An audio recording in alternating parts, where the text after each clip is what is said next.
పుచ్చకాయ పుల్లైస్ ఐస్ పుల్లైస్. ఆ రోజుల్లో ఈ పిలుపు కోసం పావలా పట్టుకుని పడిగాపులు పడేవాళ్ళం. పోయాయి ఆ రోజులు పోయాయి అని పులుసు గారిపోకుండా పంచదార రంగులు వేయకుండానే ఫ్రెష్ గా ప్రిపేర్ చేసి పీల్చేద్దాం పదండి. ముందుగా తీయటి ఎర్రటి పుచ్చకాయ చెక్కని ముక్కల కింద కోసేసుకుని ద్రాక్ష పళ్ళను కూడా చూపిస్తున్నట్టుగా చిన్న చిన్న సర్కిల్స్ కింద కోసేసుకున్నాక మిక్సీ జార్ లో పుచ్చకాయ ముక్కలు, పుచ్చకాయ తీపి లేకపోతే మాత్రమే చెంచాడు పంచదార వేసుకుని మెత్తగా మిక్సీ పట్టేసుకున్నాక చూపిస్తున్నట్టుగా వడగట్టేసుకుని కొంచెం ఉప్పు, చెక్క నిమ్మకాయ కూడా పిండేసుకున్నాక ద్రాక్ష పళ్ళ ముక్కలు వేసేసుకుని శుభ్రంగా కలిపేసుకుని పుల్లలు గుచ్చుకుని రెడీగా ఉంచుకున్న పుల్లైస్ మౌల్స్ లో చూపిస్తున్నట్టుగా పోసేసుకుని లేదంటే టీ గ్లాసుల్లో పోసేసుకుని కవర్ తో క్లోజ్ చేసేసుకుని పుల్లలు గుచ్చేసుకుని 8 గంటల పాటు డీ ఫ్రిడ్జ్ లో అలా వదిలేసాక బయటకు తీసుకుని పీల్చుకుంటూ కోరుకుంటే ఉంటుందండి. 10వ తరగతి పరీక్షలు పూర్తి చేసేసినంత పసందుగా ఉంటదండి. ఏమండి నచ్చితే కనుక లైక్ చేసి ఫాలో చేసండి. మీకు ఇంకేమేమి వంటకాలు కావాలో కామెంట్ సెక్షన్ లో అడిగండి. మరి మన యూట్యూబ్ ఛానల్ కూడా కొంచెం సపోర్ట్ చేసి సబ్స్క్రైబ్ చేసుకుందరు.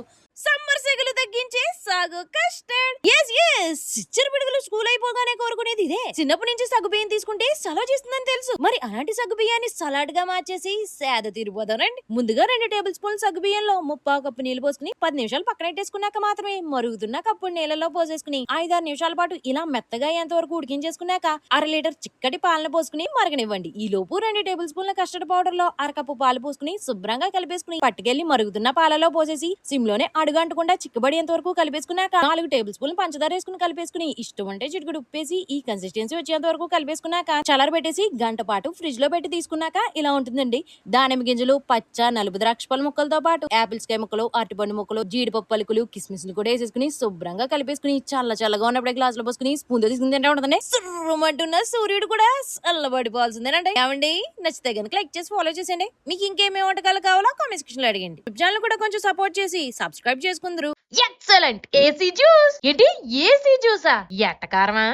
అదేనండి యాపిల్ క్యారెట్ జ్యూస్. ఇది తాగితే యాసవిలో కూడా ఏసీలో కూర్చున్నట్టు ఉంటదండి. ఇంకా సాగదీద్దంటారా? స్టార్ట్ చేసేద్దారండి. ముందుగా చెంచాడు సబ్జా గింజల్లో నీళ్లు పోసుకుని నానబెట్టి పక్కనెట్టేసుకోండి. ఇప్పుడు మిక్సీ జార్ లో 1/2 కప్పు క్యారెట్ ముక్కలు, 1/2 కప్పు నీళ్లు పోసుకుని మెత్తగా మిక్సీ పట్టేసుకుని ఒక క్లాత్ లో వేసుకుని గట్టిగా పిండేసి జ్యూస్ పక్కనెట్టేసుకోండి. 1/2 కప్పు గింజలు తీసేసుకుని ఖర్జూరాలను వేసుకుని 1/4 కప్పు పాలు పోసుకుని మెత్తగా పేస్ట్ ఆడేసుకుని పక్కనెట్టేసుకోండి. ఇప్పుడు గిన్నెలో క్యారెట్ జ్యూస్, ఐస్ ముక్కలు, జీడిపప్పు, బాదం పలుకులతో పాటు కొన్ని దానిమ్మ గింజలు, ఖర్జూరం పేస్ట్ కూడా వేసేసుకుని చల్లటి చిక్కటి పాలను 1/2 లీటర్ పోసేసుకుని సబ్జా గింజలు, చిటికెడు ఉప్పు కూడా వేసుకుని కలిపేసుకున్నాక ఇప్పుడు ఒక యాపిల్స్ కాయని శుభ్రంగా చెక్కేసుకుని చూపించినట్టుగా ఆ జ్యూస్ లో తురిమేసుకుని శుభ్రంగా కలిపేసుకున్నాక గాజు గ్లాస్ లో ఐస్ ముక్కలు వేసుకుని ఈ జ్యూస్ పోసేసుకుని పైన దానిమ్మ గింజలతో అలంకరించుకుని చల్లగా తాగితే ఉంటదండి. ఎర్రటి ఎండలో కూడా ఎన్నెల కురుస్తున్నట్టు ఉంటదండి. నెక్స్ట్ కనుక లైక్ చేసి ఫాలో చేసండి. మీకు ఇంకేమేమి వంటకాలు కావాలో కామెంట్ సెక్షన్ లో అడిగండి. మరి మన యూట్యూబ్ ఛానల్ కూడా కొంచెం సపోర్ట్ చేసి సబ్స్క్రైబ్ చేసుకుందరు. వీడియోకి మాటలు రాసింది దీరైతే వాయిస్ ఇచ్చి వంట చేసింది మాత్రం వేనదీరండి.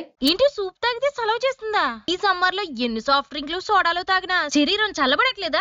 అవును. అయితే ఇప్పుడు ఏంటట అని ఇసుక్కోవడం ఆపేసి ఎన్నో ఆరోగ్య ప్రయోజనాలతో పాటు షుగర్ ని, కొలెస్ట్రాల్ ని కూడా కంట్రోల్ చేసే సూప్ ని సిద్ధం చేసేద్దాం రండి. చెంచాడు సబ్జా గింజల్లో నీళ్లు పోసుకుని నానబెట్టేసుకున్నాక గిన్నెలో 1/2 కప్పు బార్లీ గింజలు వేసుకుని 5 నిమిషాల పాటు సిమ్ లో వేపేసుకున్నాక పూర్తిగా చల్లారిపోయిన తర్వాత మెత్తగా మిక్సీ పట్టేసుకుని ఇందులోంచి 3 చెంచాల బార్లీ పిండి తీసుకుని కప్పు నీళ్లు పోసుకుని ఉండలు లేకుండా కలిపేసుకున్నాక ఇంకో గిన్నెలో 2 కప్పులు నీళ్లు పోసుకుని కొంచెం ఉప్పు, చిన్న అల్లం ముక్క వేసుకుని మరుగుతున్నప్పుడు మనం కలిపి పెట్టుకున్న బార్లీ పిండి మళ్ళీ ఓసారి కలిపేసుకుని మరుగుతున్న నీళ్ళలో వేసేసుకుని ఆపకుండా సిమ్ లోనే 7-8 నిమిషాల పాటు కలిపారంటే చక్కగా ఉడికిపోయి చెక్కబడిపోద్దండి. చల్లారబెట్టేసుకోండి. పూర్తిగా చల్లారిపోయాక నానబెట్టుకున్న సబ్జా గింజలు, చిలికిన చిక్కటి పెరుగు 1/2 కప్పు వేసుకుని కరేపాకు కూడా కట్ చేసుకుని వేసేసుకుని శుభ్రంగా చిలికేసుకున్నాక ఆకన్నా ఒక నిమ్మకాయ పిండుకుని మళ్ళీ చిలికేసుకుని ఒక గ్లాస్ లో వేసేసుకుని సిప్ చేసుకుంటూ తాగితే ఉంటదండి. దెబ్బగా సూర్యుడు కూడా మీకు సైట్ కొట్టడం ఆపేసి సైడ్ అయిపోవాల్సిందేనండి. నచ్చితే కనుక లైక్ చేసి ఫాలో చేసండి.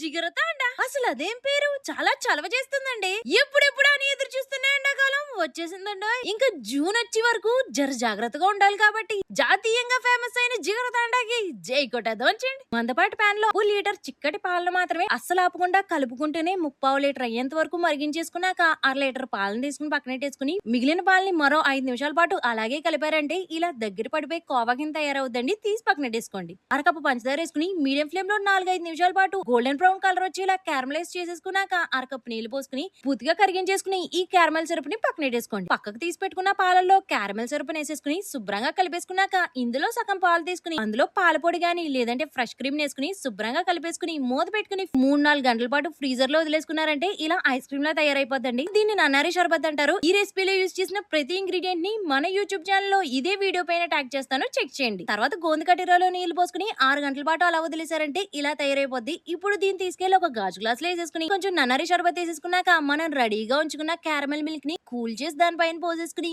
కోవాతో పాటు ఐస్ క్రీమ్ స్కూప్ చేసి పెట్టేసుకున్నాక క్యారమెల్ సిరప్ తో అలంకరించేసుకుని మొత్తం కలిపేసుకుని స్పూన్ తో తీసుకుని తింటా ఉంటదండి. జల జల పారుతున్న జలపాతం పై జాగింగ్ చేస్తున్నంత జాలీగా ఉంటదండి. ఏమండి నచ్చితే గనక లైక్ చేసి ఫాలో చేసండి. మీకు ఇంకేమేమి వంటకాలు కావాలో కామెంట్ సెక్షన్ లో అడిగండి. సూపర్ సూపర్ సేమియా కస్టర్డ్ సుర్రుమనే స్పైసీ ఫుడ్ తిన్నాక ఇదొక్క స్పూన్ తింటే చాలండి స్వర్గమే. అయినా స్పూన్ ఎక్కడ సరిపోద్ది, సేరుడున్న సాలదో చేసేద్దారండి. గిన్నెలో లీటర్ పాలు పోసుకుని సిమ్ లోనే కలుపుతా మరిగించుకోండి. గిన్నెలో చెంచా నెయ్యేసి అరకప్పు సేమియాలు వేసుకుని 2-3 నిమిషాల పాటు దోరగా వేపేసుకోండి. ఇప్పుడు ఇలా మరుగుతున్న పాలని సేమియాల్లో పోసేసుకుని 3-4 నిమిషాల పాటు ఇలా ఉడకబెట్టేసుకోండి. ఈ లోపు 3 టేబుల్ స్పూన్ల కస్టర్డ్ పౌడర్ లో అరకప్పు పాలు పోసుకుని ఉండలేకుండా కలిపేసుకుని దీన్ని కూడా అందులో వేసేసి అడుగంటకుండా సిమ్ లోనే 2-3 నిమిషాలు కలిపేసుకున్నాక 1/4 కప్పు పంచదార వేసుకుని మరో 2 నిమిషాల పాటు చిక్కబడేంత వరకు సిమ్ లో కలిపేసుకున్నాక పూర్తిగా చల్లారబెట్టేసుకుని గంట పాటు ఫ్రిడ్జ్ లో పెట్టి తీసుకుని సన్నగా తరిగిన ఆపిల్స్ కాయ ముక్కలు, అట్టిపండు ముక్కలు, పచ్చ నలుపు ద్రాక్ష పళ్ళు, కిస్మిస్, జీడిపప్పు పలుకులతో పాటు దానిమ్మ గింజలు కూడా వేసుకుని శుభ్రంగా కలిపేసుకుని మళ్ళీ ఫ్రిడ్జ్ లో పెట్టుకుని తీసుకుని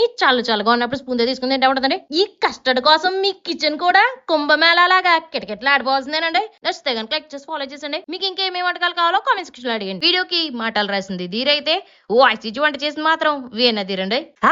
పుచ్చకాయ షర్బత్ ఇప్పుడే ఎండలేలా పేలగొట్టేస్తున్నాయంటే మరో 10 రోజులు పోయేసరికి పొద్దున 10 దాటగానే పొగలో సెగలో. అందుకే ఇది ఒక సిప్పేసి చల్లబడిపోదాం వచ్చండి. ఇప్పుడు తీయటి పుచ్చకాయని తీసుకుని పీసులుగా చేసి పడేసుకున్నాక ఫ్రిడ్జ్ లో పెట్టేసుకోండి. 1/2 కప్పు సగ్గు బియ్యంలో నీళ్లు పోసుకుని 5 నిమిషాలు నానబెట్టేసుకున్నాక మరుగుతున్న కప్పు నీళ్ళలో వేసేసి 3 నిమిషాల పాటు ఇలా మెత్తగా ఉడికించేసుకోండి. మీరు పెద్ద సగ్గు బియ్యం వాడితే ఉడకడానికి కొంచెం టైం పడుతుందండి. ఇప్పుడు వడకట్టేసుకుని పైనుంచి చన్నీళ్ళు పోసేసుకున్నాక తీసి పక్కన పెట్టేసుకోండి. పుచ్చకాయ ముక్కల్లో గిన్నెలు వేసేసుకుని అందులోనే ఉడకబెట్టిన సగ్గు బియ్యం, నచ్చితే నల్ల ద్రాక్ష పళ్ళ ముక్కలతో పాటు జీడిపప్పు పలుకులు, 1/4 కప్పు పటికి బెల్లం లేదంటే పంచదార వేసుకుని అందులోనే 2 కప్పులు చల్లటి చిక్కటి పాలు పోసేసుకుని చిటికి ఉప్పేసి కలర్ కోసం బీట్రూట్ తురుముని ఓ 2 బొట్టలు పిండేసుకుని శుభ్రంగా కలిపేసుకున్నాక ఒక గ్లాస్ వేసుకుని పుచ్చకాయ ముక్కలో ఐస్ క్యూబ్స్ తో అలంకరించుకుని కలుపుని తాగితే ఉంటదండి. సూర్యుడే లేని సముద్రాన్ని చేరుకుని స్విమ్మింగ్ చేస్తూ సేద తీరినట్టు ఉంటదండి. నచ్చితే కనుక లైక్ చేసి ఫాలో చేసండి. మీకు ఇంకేమేమి వంటకాలు కావాలో కామెంట్ సెక్షన్ లో అడిగండి. Cool coconut juice. ఈ వేడికి ఎన్ని కూల్ డ్రింకులు తాగినా